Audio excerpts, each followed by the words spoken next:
Boa noite. Tendências e perspectivas do BNA para a estabilização dos preços é o tema que trazemos para esta edição do Direto ao Ponto e surge na sequência das decisões saídas da última reunião do Comitê de Política Monetária do Banco Nacional de Angola e que resultaram no aumento das principais taxas do Banco Central.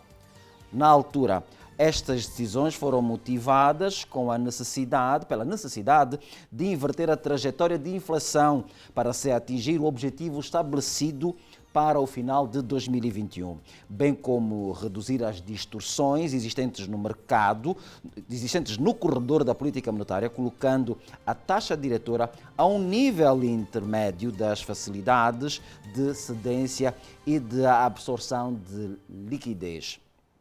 Tal como se esperava, essa decisão não reuniu consenso. Muitas foram as vozes que se levantaram e já na altura defendiam que a medida iria encarecer o custo do crédito, o que por arrasto iria afetar o investimento, a produção, o consumo e o emprego. Tudo somando, o resultado seria o agravamento da condição de vida das famílias. É disso que vamos falar daqui a pouco.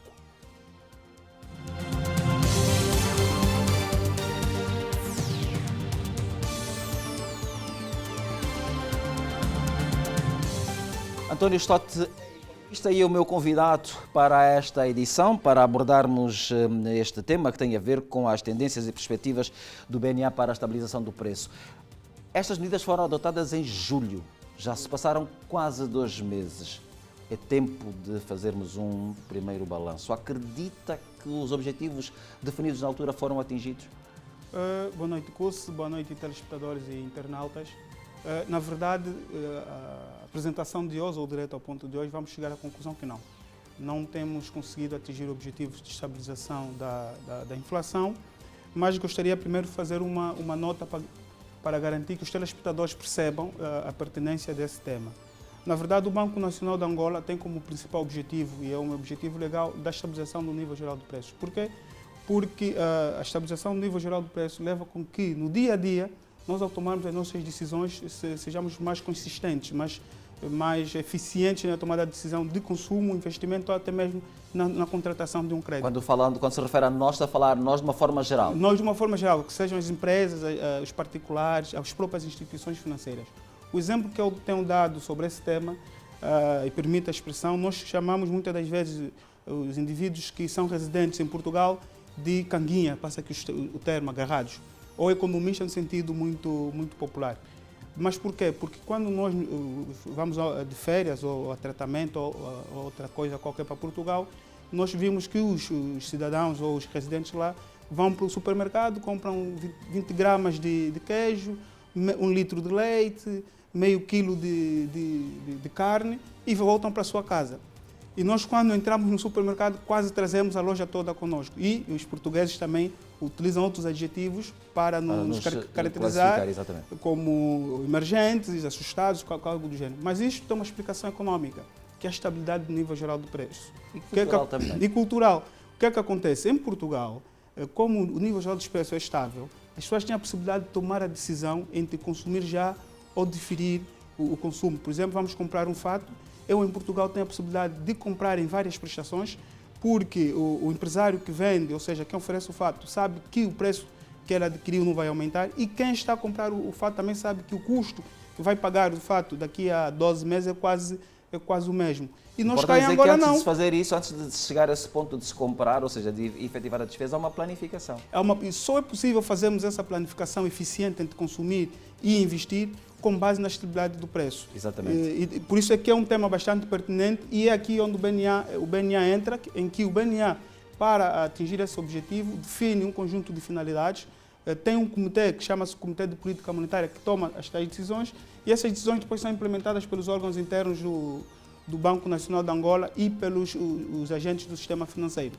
E olhando para as decisões e recomendações do Comitê de Política Monetária de 22 de junho, houve aqui 4 finalidades, na verdade eram 2, mas tentamos sistematizar em 4. As finalidades foram, a primeira teve a ver com inverter a trajetória da inflação para o objetivo para o final de 2021, a melhoria aqui da atividade de intermediação financeira, ou seja, estamos a dizer captar mais depósitos e conceder mais crédito, a estabilidade, o estímulo da poupança e a estabilidade cambial e preservar aqui a atividade creditícia, sobretudo no âmbito do apoio à economia. E para cada uma essas finalidades, o Comitê de Política Monetária tomou uma decisão. A primeira foi manter os coeficientes das reservas internacionais, das reservas obrigatórias em moeda nacional e em moeda estrangeira, aumentar a taxa básica do BNA de 15,5 para 20, aumentar aqui a taxa de facilidade permanente de cedência de liquidez de 19,88 para 25 e aumentar também aqui a taxa de facilidade de absorção de liquidez para 25, de 12 para 15. O que é que estamos a dizer? A taxa BNA passou a estar no meio, com 20, e a taxa de cedência de liquidez é 25, ou seja, o BNA, quando cede liquidez aos bancos, vão pagar uma percentagem de 25. E o BNA, quando recebe liquidez do banco, paga a 12%. Estando a taxa de BNA no meio, temos aqui um corredor na ordem de 10%. Estamos a falar a máxima de 25%, a mínima de 15% e a intermédia de 20%, que é a taxa de BNA. E isto era para garantir a intermediação da atividade financeira. Depois, como esta medida, a princípio, havia de encarecer os créditos, havia de encarecer a concessão de créditos, então o BNA manteve o aviso 10 para salvaguardar o impacto sobre a atividade creditícia. Este foi o racional utilizado na reunião de política do Comitê de Política Monetária. Que foi antecipada por um mês. Foi antecipada por um mês, de facto. E os instrumentos utilizados pelas várias unidades orgânicas internas do BNA foram estes, porque as decisões do Comitê de Política Monetária não têm um caráter vinculativo, são apenas decisões ou orientações. Para ter um caráter vinculativo, o BNA tem que usar os seus instrumentos enquanto autoridade para obrigar os agentes do sistema financeiro a cumprirem com estas orientações. Então, fez sair a diretiva número 7, que permitiu aqui o ajustamento dos requisitos do apuramento e cumprimento das reservas obrigatórias em moeda estrangeira. Ou seja, apesar de não aumentar, houve aqui um ajustamento de forma a conter isto. Depois, saiu a diretiva número 8, que regula estas alterações propostas pelo Comitê de Política Monetária. E saiu a carta circular para a adequação das taxas de juros para os depósitos a prazo. E aqui o BNA que diz, como eu fiz aumentar a taxa de 15 para 20, estamos a falar mais 4,5 pontos percentuais, os bancos são obrigados, pelo menos, a ter esta mesma proporção no aumento da taxa dos depósitos a prazo. Ou seja, para valer a pena ter dinheiro no banco, é preciso fazer subir a taxa passiva, que é a taxa que o banco paga aos depositários por manter o dinheiro. Os depósitos perderiam valor.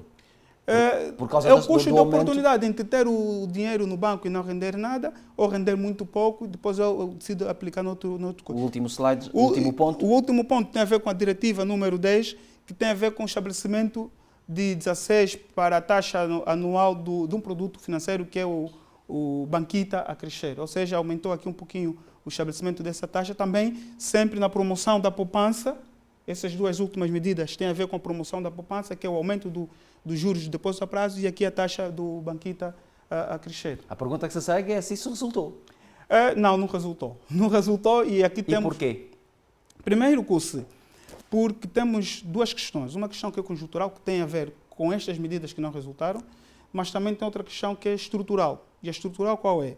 O BNA define como objetivo de inflação um número qualquer. Por que é que eu digo qualquer? É porque é um número, nós não sabemos se é 10%, que é a taxa prevista no programa de governo, não sabemos se estamos a falar de 25%, que é a taxa prevista pelo Plano de Desenvolvimento Nacional, não sabemos se estamos a falar de 18,5%, que é a taxa prevista no Orçamento Geral do Estado, ou a de 19%, ou qualquer coisa que é o objetivo de inflação do BNA. Ou seja, o Banco Nacional de Angola tem um objetivo de inflação muito ancorada aos documentos do Executivo. E aqui metemos a questão da independência, coloca-se a questão da independência do Banco Nacional de Angola. Era um tema, já se alterou a lei, já foi aprovada, mas ainda assim continuamos a falar da dependência? Da dependência, exatamente. Eu vou dar um exemplo. Por quê? Porque o objetivo de inflação do Banco Nacional de Angola, enquanto autoridade independente e responsável para a estabilização do índice, do nível geral de preços, tem que ser independente. Eu vou dar um exemplo concreto que aconteceu este ano, em julho, com o sistema europeu. Em 2003, o sistema europeu definiu 2%, 2% como referência para o nível geral de preços. Não podia descer, porque também tem impactos negativos, nem podia aumentar. Isto foi em 2013, com base no estudo. Em janeiro de 2020, o próprio sistema europeu voltou a reavaliar isto, fez um estudo, foi para o mercado, contactou os agentes econômicos e voltou a reforçar aqui o objetivo de 2%. E, mais do que isso, o sistema europeu diz que, para controlar esse nível geral de preços, vai-se adicionar a esse índice o custo das habitações próprias. Ou seja, o BNA, para fazer isso, do ponto de vista estrutural, utiliza o índice do INE, e que o índice do INE tem as questões que se levantam. Na verdade, o BNA tem que agora pensar redefinir ou corrigir esse índice que é para controlar. As questões que se levantam, estás a referir à credibilidade. A credibilidade e a capacidade de absorver a realidade do aumento dos preços. E isso se traduz nestes 5 pontos que tu dizes que não surtiram efeito, então, as decisões do último... A princípio, só pela questão... de política monetária. Só pela questão estrutural, e eu tenho dito que a intervenção do BNA, do ponto de vista de controlar os preços, é estéril. Mas, do ponto de vista conjuntural, trazemos aqui isso, que é o Comitê de Política Monetária tinha 4 objetivos, 4 nós aqui definimos em 5, que era inverter a trajetória da inflação. Não conseguiu. A inflação continua acima de 2%. Incentivar a atividade de intermediação financeira. Ora, aqui, apesar das taxas de juros aumentarem, quer de poupança, quer as ativas e as passivas, não se consegue medir o impacto e vamos ver que provavelmente isso também seria vermelho. O estímulo à poupança, não houve um aumento na poupança e vamos ver nos slides seguintes. A diretiva não resultou. A questão da estabilidade do cambial, aqui sim, aqui houve estabilidade cambial, para além de não só esteve estável, como houve uma ligeira apreciação de 1%. Preservar a atividade creditícia, houve uma redução no volume de créditos concedidos, daí que podemos ver que a avaliação destas medidas são negativas. E começamos primeiro com as duas primeiras notas. A primeira tem a ver com a tendência do aumento dos preços no ambiente favorável. O que é que nós vimos? Temos aqui a taxa... O alarme soou com o índice de preços no consumidor agora em agosto. Sim. Voltou... O alarme volta a soar porque o que é que está a acontecer?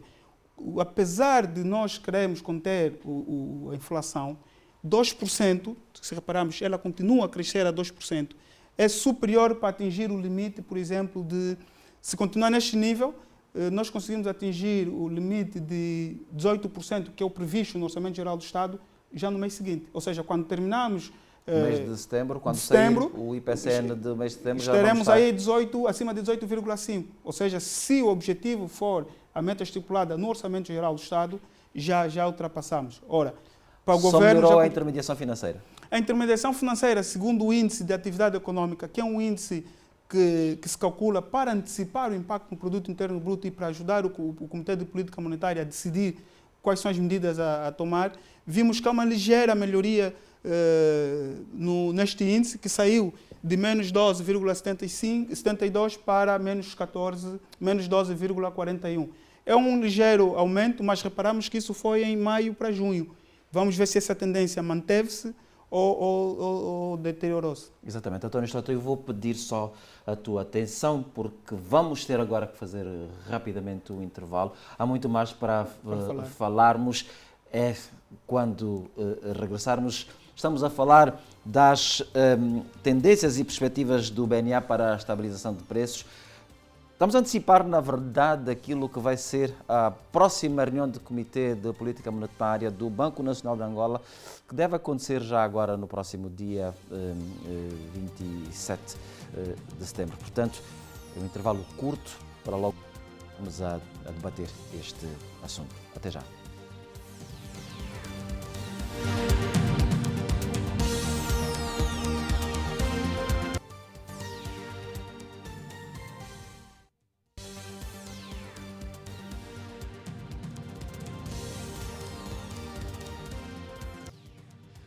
Uma vez mais, boa noite. Estamos de regresso com a segunda parte deste Direto ao Ponto para falarmos então daquilo que poderão ser as tendências e as perspectivas do Banco Nacional de Angola para a estabilização dos preços. O meu convidado para esta edição do Direto ao Ponto é o economista António Stott.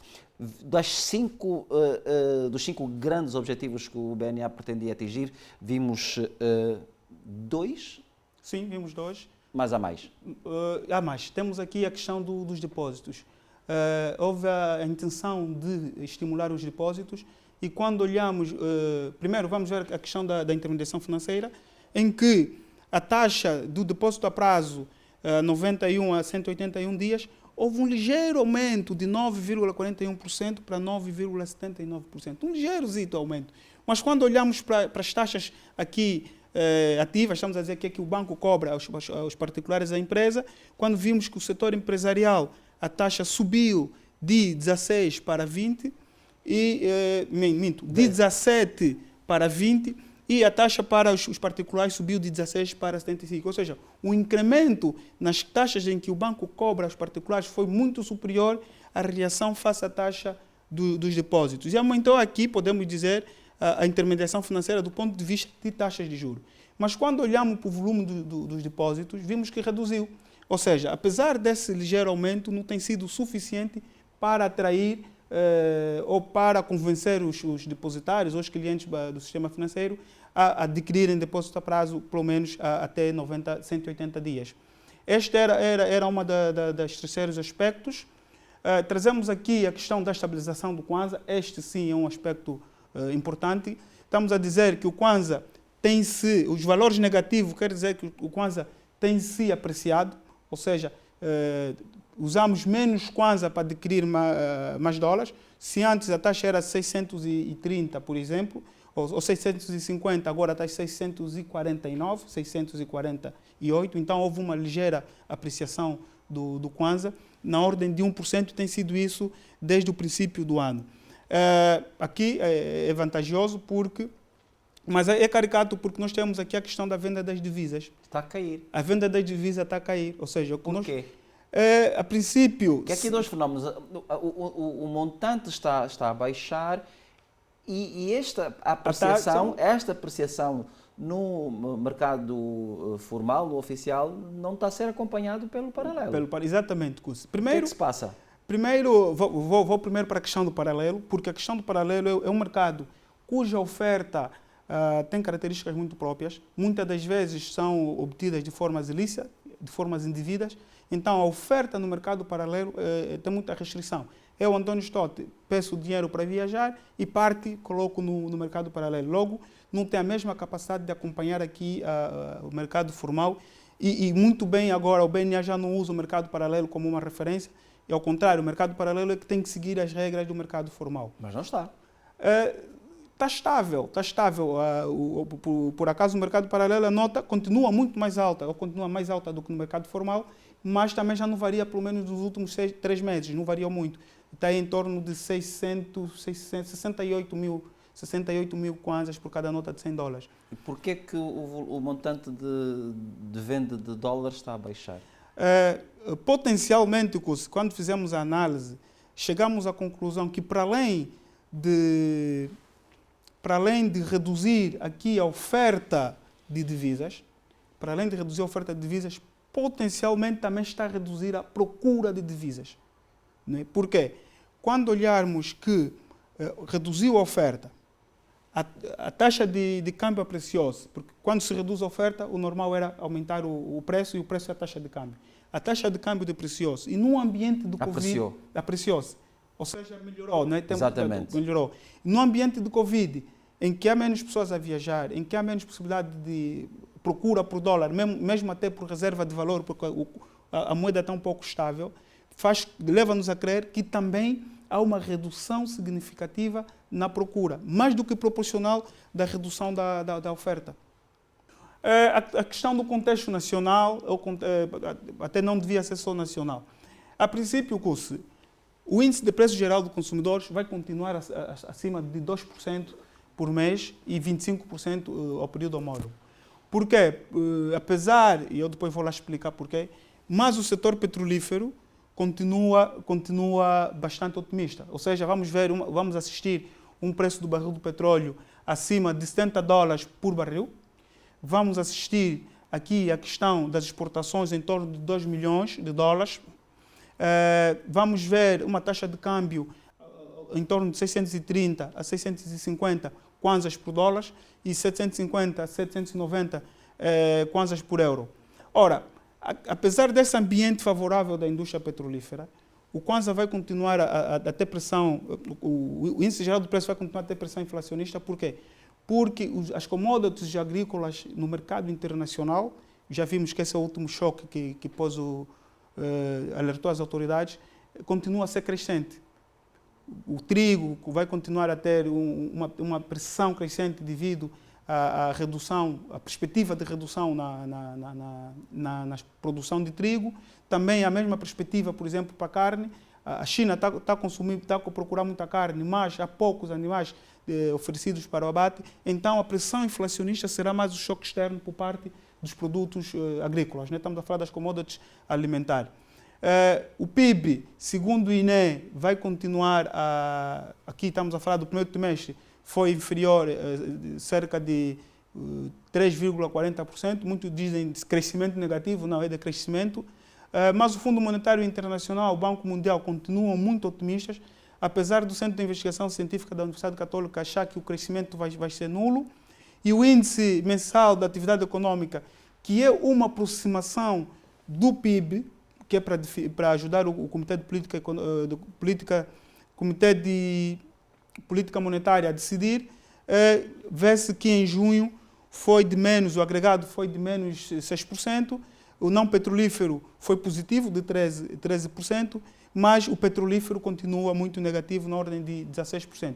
E aqui o negativo, se o preço continua uma perspectiva bastante otimista, de 70% face à referência orçamental, mas aqui isso é explicado pela produção, ou seja, a produção quer de petróleo, quer de refinados. Porque nem mesmo os preços, o aumento dos preços está a conseguir compensar o contexto? Não, o aumento do preço vai compensar o contexto, mas como é um índice e é do PIB, aqui o PIB real, logo só capta o efeito das quantidades.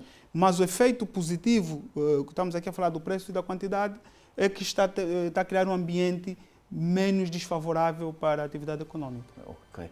António Stott, mais um intervalo para voltarmos daqui a pouco para tentarmos perceber o que é que a equipa liderada por José de Lima Massano vão decidir no próximo comitê. Ok. Até já, eu conto consigo quando regressarmos.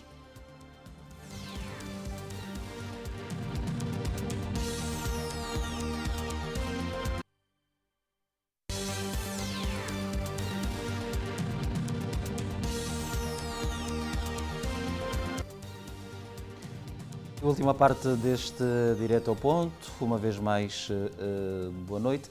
António Stott, tudo aquilo que nós fomos falando ao longo desta edição, pouco ou nada temos de boas notícias e ao que tudo indica, este cenário de indefinição, esse cenário cinzento, vai continuar. Sim, de facto, Cus, porque, conforme vimos os indicadores que permitam o Comitê de Política Monetária decidir, permanecem quase estáveis e num cenário pessimista. Se repararmos, aqui trazemos o índice de atividade econômica, houve sim um ligeiro melhorar, não é? Porque uma melhoria. Está negativo, mas está menos negativo. Estamos a falar do índice de atividade econômica, mas aqui é a informação, os dados disponíveis. Em janeiro de 2021 era de menos 11%. E a atividade econômica está a melhorar. Exatamente. Este é o efeito preço do barril do petróleo. Temos que ter atenção, isso é o efeito preço do barril do petróleo. Mas também temos outras... Que acentua a nossa dependência, não é? Acentua e não vamos deixar de tão dependentes se o discurso da diversificação não for para a prática, não é? E depois tivemos... Já tem mais de uma década e pouco ou nada se sente.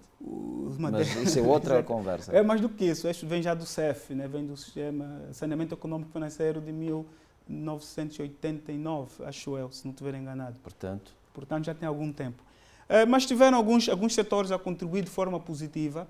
temos aqui a agricultura, que teve um desempenho, um índice de atividade econômica de 2, os diamantes de 71, a produção de cimento e clinker 93 e o comércio de 4. Tivemos o setor da eletricidade, que é quase neutro, com 1,6. O setor do petróleo e gás, mais uma vez, vimos aqui o petróleo e gás só, com menos 16. Intermediação financeira também está a puxar o índice para baixo. E a fabricação de refinados de petróleo também puxa o índice para baixo. Aqui vimos que a questão da intermediação financeira, que o Banco Nacional de Angola, na última reunião do comitê, queria salvaguardar, apesar de melhorar, mas ainda continua muito abaixo. Então, depois dessas análises, o Comitê de Política Monetária, como é que ele está organizado? A sua sessão está organizada de duas formas. A primeira forma é o que nós fizemos agora, foi apresentar a evolução e o impacto da medida do comitê anterior para o que se queria, para a finalidade que se queria, e ao mesmo tempo apresentar a tendência da conjuntura e dos choques externos à economia nacional e para depois tomarem uma decisão. E nesse processo de deliberação, todos os outros membros não permanentes saem e apenas fica o comitê que, dentre outras pessoas, é presidida pelo presidente do Banco Nacional de Angola, tem o administrador, o Pelouro, de política monetária, e aí tomam alguma decisão sobre estas medidas. Não vão mexer mais? A princípio, conforme o quadro se afigura, e vendo que as medidas tomadas na sessão anterior, sobretudo a que tem a ver com estímulo ao depósito, não tem um impacto imediato, porque as pessoas têm que confiar, as pessoas têm que ser convencidas pela banca particular, então leva algum processo. E nós acreditamos que não vai se mexer muita coisa ou vai manter tudo constante. Mas para a trajetória da inflação, de forma a atingir o objetivo, não sabemos qual é o objetivo, mas uma questão de indefinição estratégica e estrutural do BNA, para a inversão do objetivo da inflação, acreditamos que vai se mexer nas reservas obrigatórias em moeda estrangeira. Por quê? Porque nós vimos que a massa monetária, ou seja, os depósitos... Vai se mexer, vai se reduzir, é isso? A ideia será... reduzir até 3%. Sim, a ideia central é reduzir, por quê? Mas até 3%... Vai passar para os 19%. Pode ser uma decisão, passar diretamente para 19, mas também pode-se fazer ajustes, manter o que temos agora para 22 e fazer ajustes nos requisitos de cálculo. Admitindo que isto aconteça, qual vai ser o efeito? O efeito é aumentar aqui, pelo menos, em potencialidade, o nível de crédito, porque vamos libertar mais liquidez para as instituições e essas instituições vão aumentar o nível geral de crédito, a princípio. Mas também pode não ser essa medida. Podemos manter a taxa a 22% e depois, nos requisitos de cálculo das reservas obrigatórias em moeda estrangeira, voltar a calibrar ou a calibrar essas medidas e ter quase o mesmo efeito. Acreditamos que vai se manter inalterados os coeficientes de reserva obrigatória em moeda nacional, porque estamos a ver que há uma pressão negativa sobre isto. Como há um excesso, aqui também há um excesso de liquidez dos depósitos em moeda estrangeira excedentários no BNA, ou seja, há um aumento muito significativo dos depósitos em moeda estrangeira excedentários no BNA, nós acreditamos que o BNA pode expandir aqui na questão da taxa de custódia, ou seja, para aqueles depósitos excedentários de moeda estrangeira que temos no Banco Nacional de Angola, então pagar um pouco mais a taxa de custódia. Isso por quê, Cussi? Porque tem aumentado o nível de liquidez, o que tem aumentado o nível de excesso de moeda estrangeira, geralmente tem sido uma questão cambial. Ou seja, como o BNA reporta em Kwanza, se há uma variação cambial, então a mesma quantidade de dólar parece ser maior em Kwanzas. Mas como vimos que o Kwanza está estável e até precioso, este aumento do excedente de depósitos no BNA de moeda estrangeira é fruto mesmo de um aumento de moeda estrangeira. E por fim, acreditamos aqui, estávamos a falar do corredor de política monetária e intermediação financeira, acreditamos que vai manter tudo o resto constante. No fundo, não vamos ter alterações? A princípio não teremos alterações porque, apesar de aumentar ligeiramente a intermediação financeira, a intervenção do Banco Nacional de Angola aqui é quase estéril, porque com esses níveis de taxas de juro é difícil fazer negócio. António Stato, vou agradecer a tua presença. Vamos esperar pelos resultados. Resultado das decisões. E, se possível, vamos poder contar contigo nessa altura para fazermos então a avaliação das medidas que forem adotadas na próxima reunião do dia 27. Caro telespectador, por hoje está tudo dito. Esperamos que tenhamos sido suficientemente esclarecedores e agradado aquilo que sejam as suas expectativas. E, como sempre, já sabe, nós estaremos sempre presentes ao sábado, depois do Jornal da Zimbo, com mais um Direto ao Ponto. Boa noite e até para a semana.